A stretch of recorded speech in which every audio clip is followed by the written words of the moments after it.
Hi, I'm Bob Tabor with LearnVisualStudio.net. In this lesson, we're going to allow a user to search for a recipe whether or not they're currently using the Contoso Cookbook app. So just to kind of see this in action, and first of all, let's make sure we're on the same page here. We're in lab number 3, exercise 2, add recipe search, and we're looking at invoke the search charm. And so the first task is just to reinforce the idea that we currently don't have search implemented in our app. So it just says run the app, and then invoke the search charm, and then start typing something like sugar. And first of all, we see this little indicator, this app can't be searched. So even if we attempt to do it, we're not going to get any results. All right, and so what we need to do is implement search. And the way you implement search in a Windows Store app is very simple, actually. Let's follow the instructions here. It basically says that we want to add a new item. We're going to call the new search contract item search results page. So let's do that. I'm going to right click on the project and select add new item, and from the items I'm going to select a search contract. And so we're going to call this search results page. I'll just get rid of the .xaml and click add.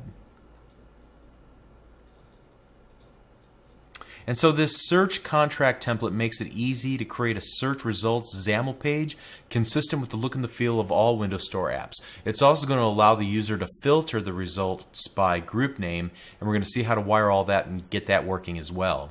So unlike the previous lesson where we had to manually write code in the load state method of the page that we wanted to enable sharing inside of, this time, to enable search across our entire app, we merely needed to add this search contract page. Doing so will automatically update the app manifest with the appropriate declarations to notify Windows that your app now supports this contract. So let's just follow along here and take a look at the remainder of the instructions. The first thing that it wants us to do is to change the page.resources and give it a new name. Let's not use app name. Instead, it says let's use the word search. Easy enough. Next up, we want to add an item equals on item click attribute to the grid view named results grid view, and to the list view named results list view. All right. So let's go ahead and add something, and we're going to name it, just because I want to remember this, on item click. So let's go item click.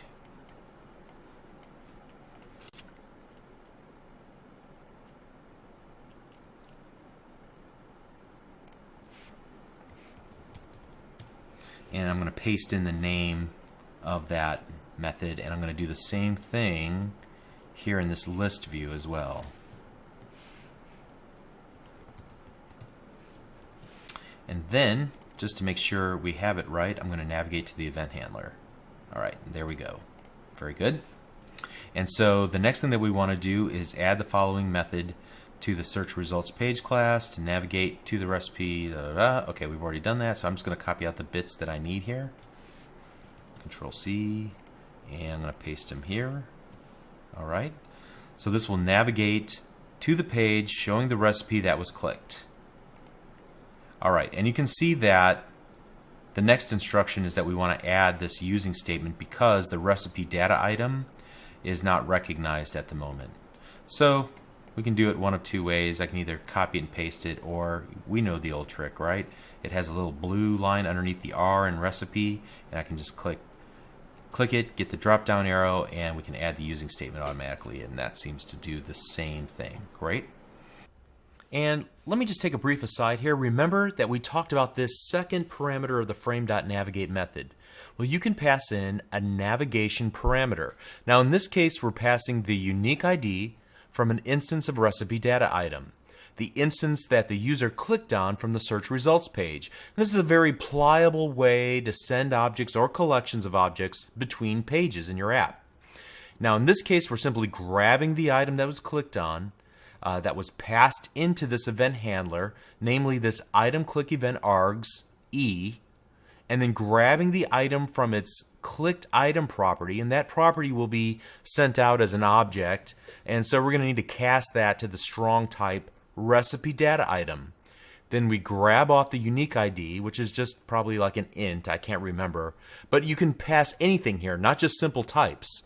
Now, like I said, I've used this to pass objects and collections, and even created special classes that contain just the data that I need to pass. Kind of like a navigation model, similar to a view model, but it's just the data that I need to pass from one page to the next.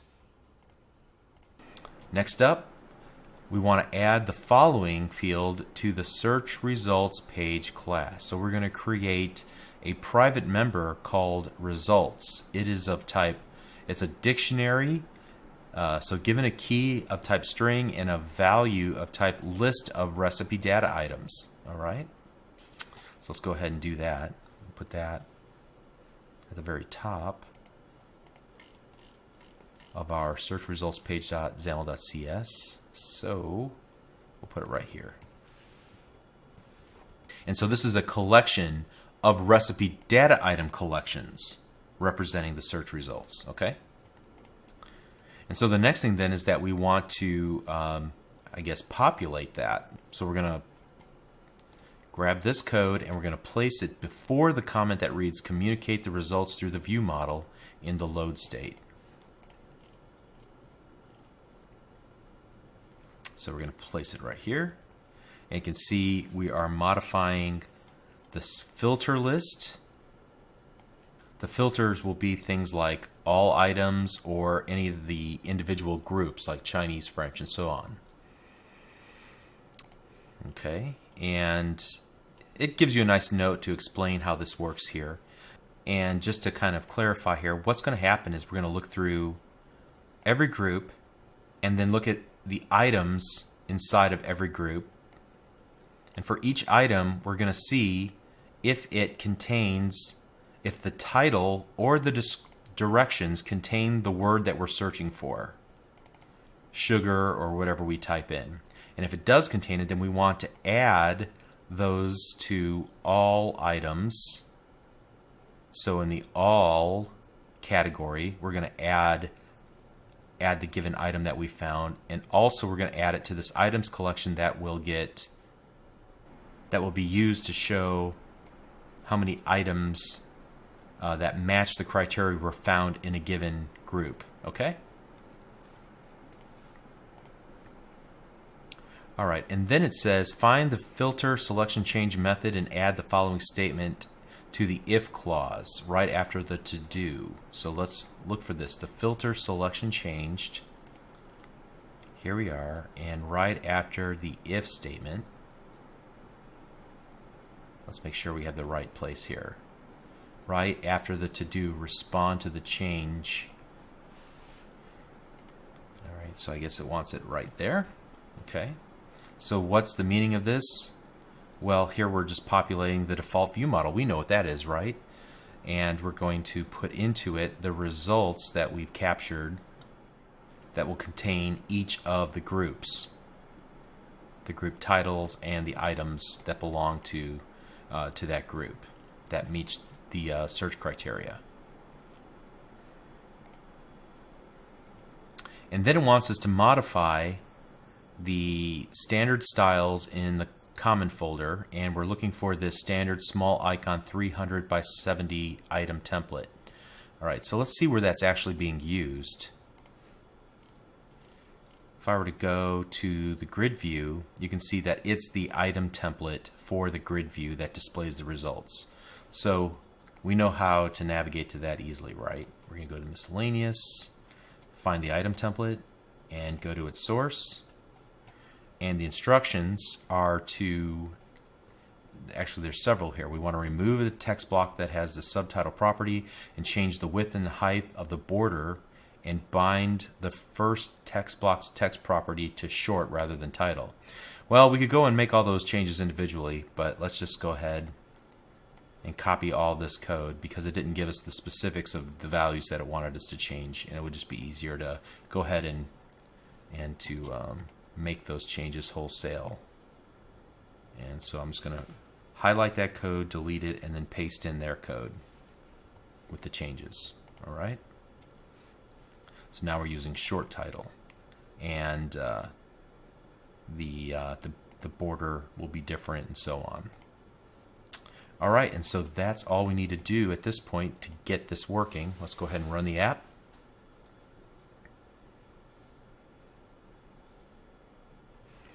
And let's go ahead and bring up the search charm. And you can see now, instead of the fact that it can't search, it says Contoso Cookbook is where the context that we're searching in. And I'm going to type in the word sugar and hit enter on the keyboard. And we can see that we find all items. There are 5, and then also the groupings. We see the number that are Chinese, French, Italian, and so on. So we can filter by those. Very cool. Okay.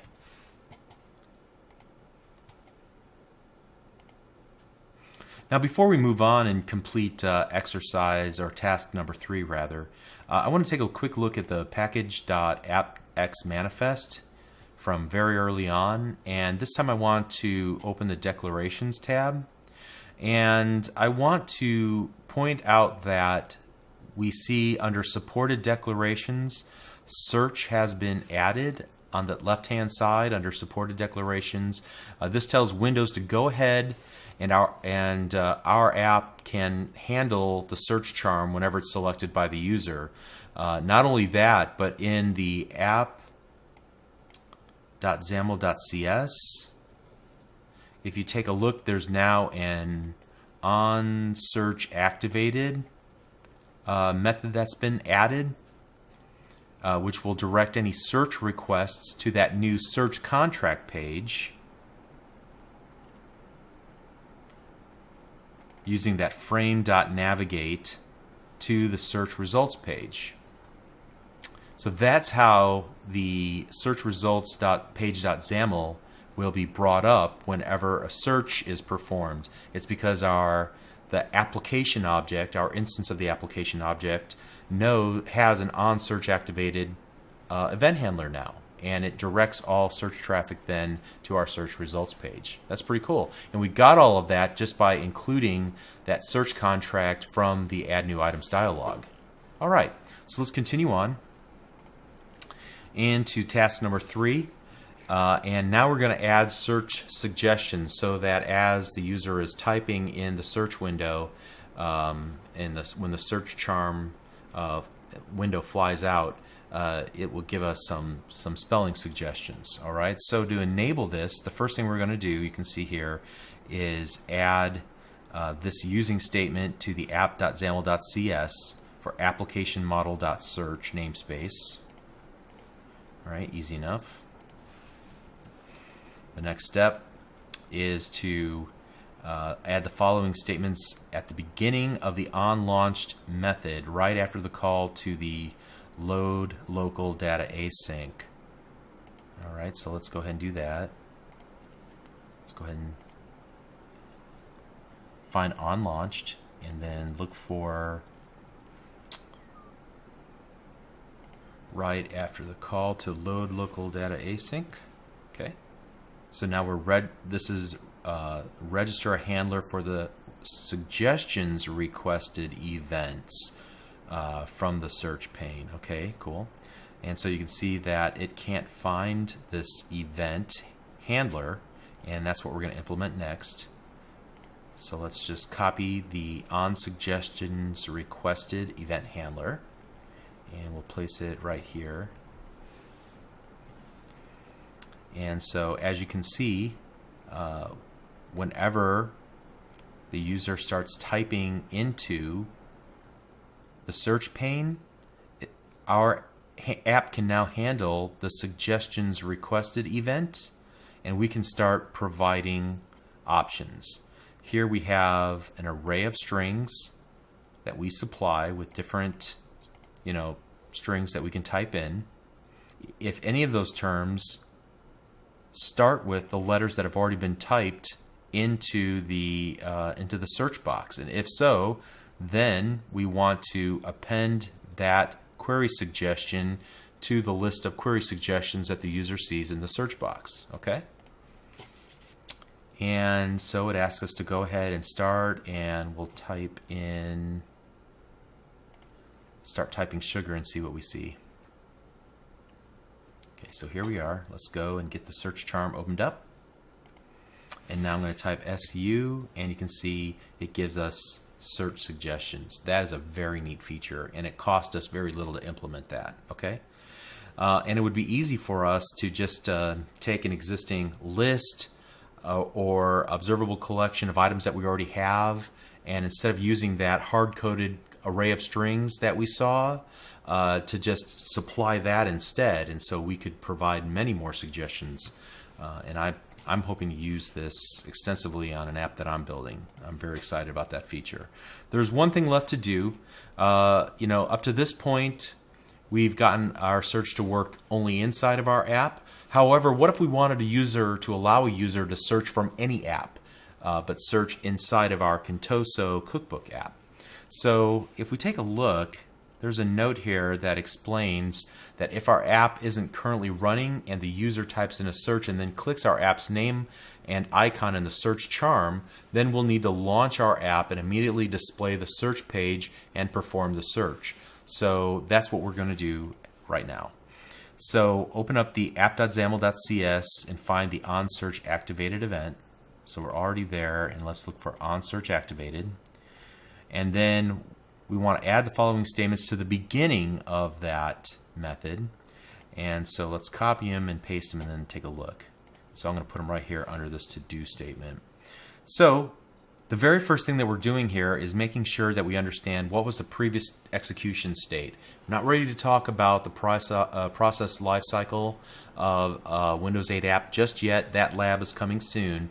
But essentially, if the app was not already running or it's been terminated, then the first thing we need to do is load up our data. So we're calling load local data async, which goes to the hard drive, grabs out all the recipe data, pulls it into memory. All right, and then it will add an event handler to the on suggestions requested, the part that we just finished in the previous lesson that will give us the list of suggestions. Okay, and I can't see it here, but it's here somewhere. All right. And so here's what we want to do. We want to make sure that our Contoso cookbook is not running.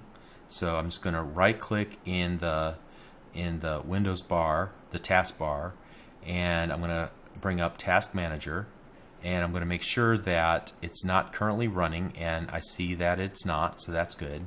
And then we want to go to the start screen and display the charms, and then we're going to start typing sugar. All right, so here we are, bringing up the search charm, and we're going to start typing sugar. All right, and I'm going to go down to the Contoso cookbook with the arrow keys on my keyboard. I'm going to hit the enter key on my keyboard. And so if you don't get the results you expect, I would encourage you not to panic. First, we're going to try rebuilding the app. It's possible that we're working with an older version of the app prior to implementing the new search functionality. If that doesn't work, then begin to look at the code that you added. Now, in our case, we have the luxury of comparing that code against instructions. But if you're working on your own app, you may want to set breakpoints or do what I suggested earlier in this series and just stare at the code and make sure it's doing what you intended for it to do.